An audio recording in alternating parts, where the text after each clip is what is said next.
कभी किसी से चाह उत्पन्न ना हो, यह संतोष की रेखा है। जैसी परिस्थिति में हो उसी में मैं राजी हूं। जोई जोई प्यारो करे सोई मुहि भावे। जैसे मुझे भगवान रख रहे हैं उतने में मैं संतुष्ट हूं। मैं किसी व्यक्ति के आगे चाह नहीं पैदा कर सकता, इसका नाम संतोष है। और संयम, धर्म विरुद्ध भोग नहीं भोग सकता, चाहे मर जाऊं। जैसे श्री सदन कसाई जी जगन्नाथ जी की यात्रा को जा रहे थे, बहुत ही महान पुरुष, पर वो कसाई कुल में जन्म हुआ था।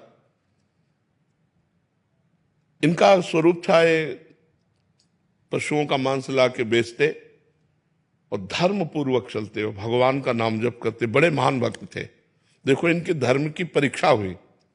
ये जगन्नाथपुरी जा रहे थे दर्शन करने, तो रास्ते में भिक्षावृत्ति से, भगवान के भक्त थे, तो एक घर में आवाज लगाई भिक्षाम दे। तो एक नौवधू निकली। और ये ब्रह्मचर्य का एक तेज होता है, भागवतिक भजन करने वालों में एक प्रकाश होता है जो सबको प्यारा लगता है। ऐसा लगता है ये हमसे बात कर ले, ये हमारी तरफ देख ले और ये हमारे बहुत प्रिय है, ऐसा सबको लगता है। जो सच्चे भजन मार्ग के पथिक होते हैं वो अपने लगते हैं। ऐसा लगता है कि काश मैं इनके संग में रह पाता। ऐसा उस नौवधू ने जे भी देखा वो लुट गई। उसने कहा यहीं पा लीजिए।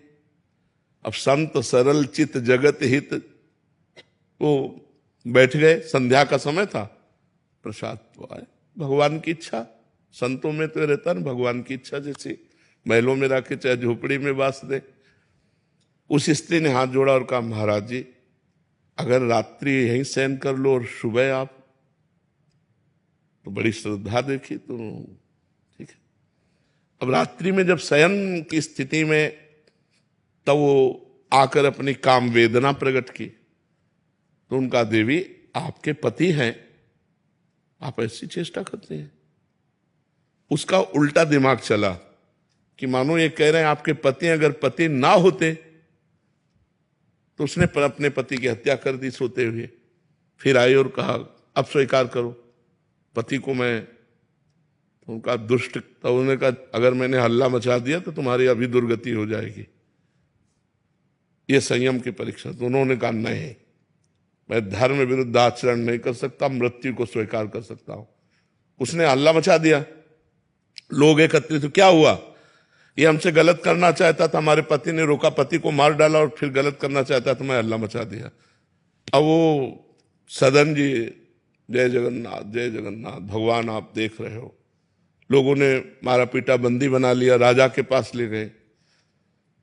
राजा ने जब ऐसी बात सुनी, दोनों हाथ कटवा दिए यहां से, और देखा कि भक्त है तो दोनों हाथ कटवाकर फांसी तो नहीं दी पर छोड़ दिया। एक भी अपराध नहीं है इसमें।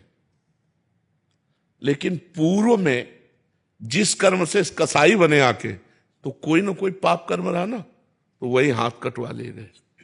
पाप यहां बिल्कुल नहीं है, पाप पूर्व का है। और यहां संयम की परीक्षा में पास हुए, लेकिन पूर्व का पाप कर्म उनके हाथ कटवा दिए।